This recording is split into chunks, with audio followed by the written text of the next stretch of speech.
Hello guys, good morning sa inyo lahat. Welcome po sa munti natin channel. Ito guys, pagkagising ko sa umaga, morning exercise po natin, push up guys. 3 set guys, 30 repetition.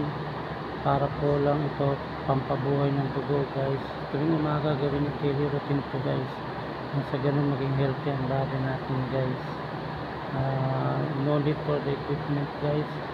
Kailangan natin dito itulak natin ang ating kamay pataas guys.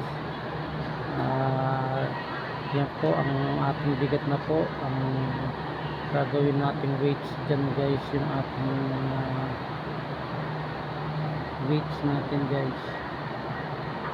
Gawin yung daily routine ko guys ha, para maging healthy ang body natin, iwas tayo sa stroke guys, kasi nagsisirculate ang dugo natin dito guys.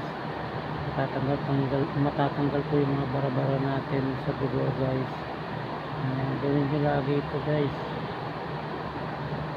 So bukod dyan guys, marami pa natin exercise na pwede natin gawin na walang equipment guys. Kailangan lang po natin ating sariling bigat ng gagamitin, tulad ng sit up guys, para po sa ating abs, para gumanda guys, nawala lumit po ang ating mga tiyan. So guys, until next time guys, see you.